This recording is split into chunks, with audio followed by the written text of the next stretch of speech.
that anybody can see. There is a satanic agenda going on here. And the devil loves to communicate in images and pictures, and everybody knows what it means. You could tell a bunch of gullible Christians, oh no, the guy who designed it said it was just an accident they stumbled on it. You can believe that nonsense if you want to. I wonder if you would walk around with an upside-down cross on your shirt. Would you do that? Would you allow one in your house? But you'll allow Eve's apple? Glorified? I know it wasn't an apple, but they think it was. It's still a picture of man's Antichrist rebellion. The ultimate picture of we are going to obtain godhood by our own technology. Let's fast forward to Thomas Edison, who died in 1931, inventor of the phonograph, the motion picture camera that I said was quickly used for perversion. It got so bad that the nudity and horrible violence and perversion got so bad that they had to come up with a code, and that drove all the perversion underground. And finally you ended up where lust didn't satisfy anymore. They had to mix it with violence. That was the 60s. And then finally that didn't satisfy anymore, so in the 70s they had to mix it with torture. People actually go and eat popcorn and watch people be tortured. Folks, where are we at now? 80s, 90s, 2011. Where are we at now? Where you're at is you've got a bunch of perverts running that street out there like you have never hardly seen on the face of the earth. Maybe in the days of Noah is about the only time. And they're after little kids. Thomas Edison, you've learned about Thomas Edison in public school, right? Oh yeah, you've had Thomas Edison stuffed down your throat. Thomas Edison, Thomas Edison. The man who wrote Natural Pet Healing, Our Psychic Spiritual Connection, says, you need to understand that a number of incredible, respected people have been members of the Theosophical Society through the years. They include American inventors such as Thomas Edison, and the man also that wrote the Wizard of Oz series of books. They're proud that Thomas Edison was a member of their Theosophy Club. Now, what was Theosophy? Theosophy was a satanic organization. Their magazine was Lucifer Magazine. Blavatsky was a medium in touch with spirits.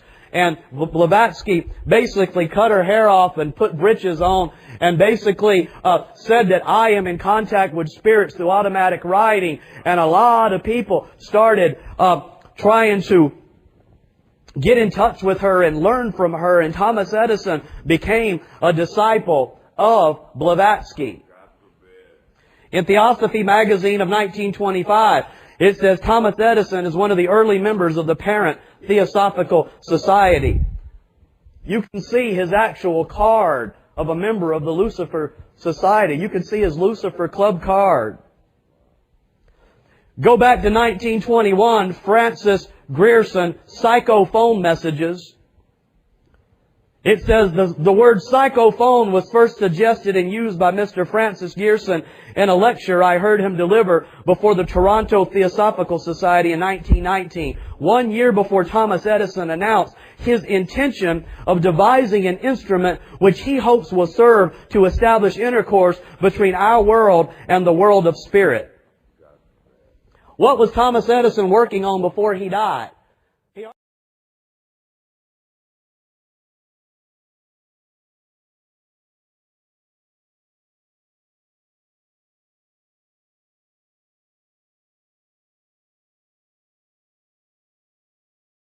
And the world of spirit.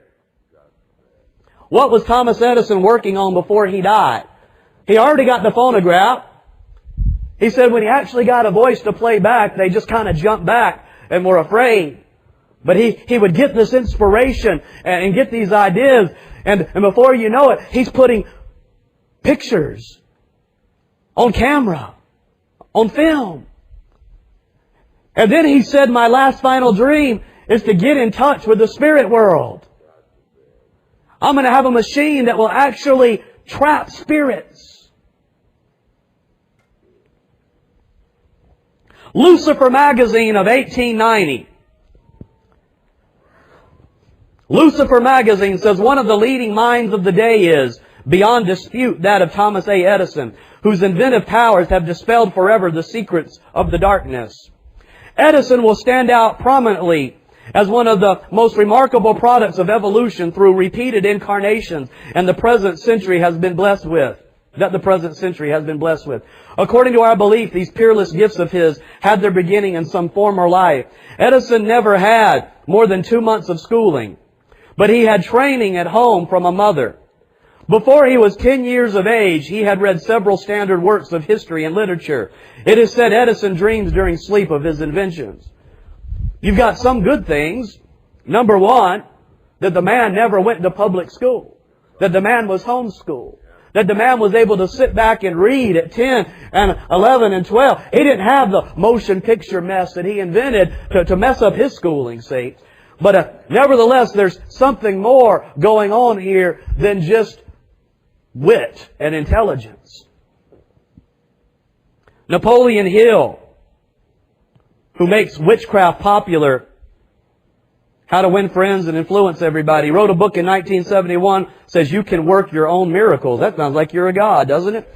Mr. Edison discovered that when he concentrated his thoughts upon an idea he wished to perfect, he could tune in and pick up from the great reservoir of boundless ether thoughts related to that idea which had been previously released by others who had thought along the same line. Mr. Edison believed that the energy with which we think is a projected portion of infinite intelligence. I mean, this is fruity stuff. Crazy stuff.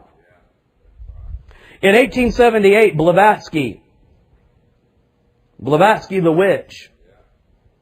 Blavatsky, who is mentioned in the Harry Potter novels, and whose theories and religion is sold to all of these children today, in this day and age. Blavatsky wrote a letter in 1878 to Edison and said, I would have been glad to have given you a little glimpse of what lies beyond the threshold of physical science. I have no doubt but that you will do very well. You are one of the few scientific experimenters to whom we would care to have on our master roll. Fraternally yours, Blavatsky. Madame Blavatsky hopes you will be able to dine with her on Thursday at 6 p.m. and will be pleased to explain to you something about the occult forces that you desire to know. To show you what Edison was working on before he died, in 1933, Modern Mechanics magazine says Edison's own secret spirit experiments. Here is described one of his amazing secret experiments whereby he sought to lure spirits beyond the grave and trap them with supersensitive instruments. In 1920, Edison gathered a small group of scientists in his laboratory to witness his secret attempts to lure spirits. When the experiment was ready to begin, the spiritualists in the group of witnesses were called upon to summon from eternity the ethereal form of one or two of its inhabitants to walk across the beam. I've opened up a little bit of the door here where you can see that there's been some very, very dark satanic men involved in devil possession, involved in the occult, involved in the direct worship of Lucifer, involved in trying to seek Lucifer. And because they later supposedly became atheists or didn't believe the Bible, you think the devil cares? His whole point is for you not to fear God, so you'll go experiment with the occult.